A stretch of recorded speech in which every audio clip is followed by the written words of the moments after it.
Challenge করো ঈশ্বরের গাছের জল যেন বেশি হয়, কারণ সেটা হলে তোমার মধ্যে একটা জ্ঞান চলে আসে। তখন তুমি সেরম ধরনের মানুষকে রেকটিফাই করতে পারো, চিনতে পারো। চিনে সেখান থেকে তুমি সেই মানুষগুলোকে তুমি নিজের লাইফ থেকে এলিমিনেট করে দিতে পারো। নাহলে সেই মানুষগুলোকে তুমি যদি লাইফে এন্ট্রি দাও, সেই মানুষগুলো কিন্তু ভিগোরাস কোনো জোরালো কোনো ধরনের ঘটনা তোমার সাথে ঘটিয়ে দিতে পারে। তো বোঝা যাচ্ছে ভগবান শয়তানকে বাইরে খুঁজতে যাবে না, তারা কিন্তু এই মুহূর্তে আমাদের মধ্যেই রয়েছে। হ্যাঁ, আমাদের মধ্যেই রয়েছে।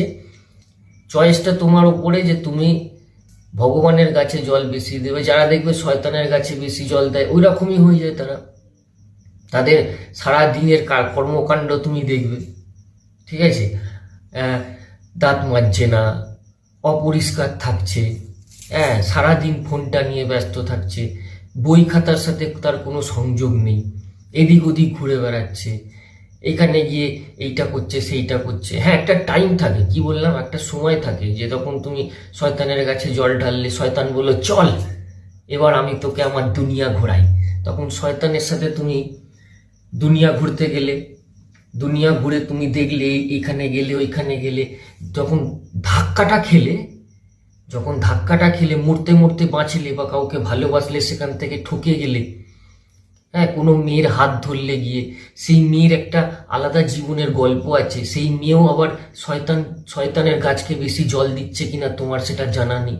সেই মেয়ের পাল্লায় পড়লে বা সেই মেয়ে কোনো ছেলের পাল্লায় পড়ে গিয়ে সেখানে ঠকলে, তখন আস্তে আস্তে ঘরে এলে, এবার ঘরে এসে বসে তখন মনে হলো যে না, এবার আমি আমার ভগবানের গাছকে জল দেবো। তখন ভগবানের গাছে তুমি জল দেওয়া শুরু করলে। এইরকম ভাবে হয়। আর দুম করে সে ভগবানের কাছে জল দিতে পারে না। আর যে ছেলে বা মেয়ে ছোটবেলায় মা বাবা মারা গেছে বা যার পরিবার ভালো নয়, কিন্তু সে হয়তো ভালো, সে ডিভাইন সোল, সে হয়তো ঈশ্বরকে ভালোবাসে, ভগবানের কাছে জল দিতে সে ভালোবাসে। অনেক সময় না পরিবার, পরিবেশ, পরিস্থিতি খারাপ থাকে, সেই পাঁক থেকে তাকে উঠতে হয়।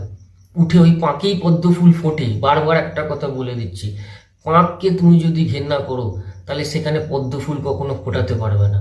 পাঁক পদ্ম ফুল, এই পাঁক থেকেই পদ্ম ফুল উঠছে। তো অনেকের লাইফ এক এক রকম। জুঁই ফুল অনেক সুন্দরভাবে অনেক সুখকর পরিস্থিতিতে গড়ে ওঠে, গন্ধ দেয়। কিন্তু গাঁদা ফুল রাস্তাঘাট, খালপাড়, হ্যাঁ, কঠোর পরিস্থিতিতেও, যেখানে ধুলো বালি ইট সিমেন্ট ময়লা উড়ছে, সেই পরিস্থিতিতেও গাঁদা ফুল কিন্তু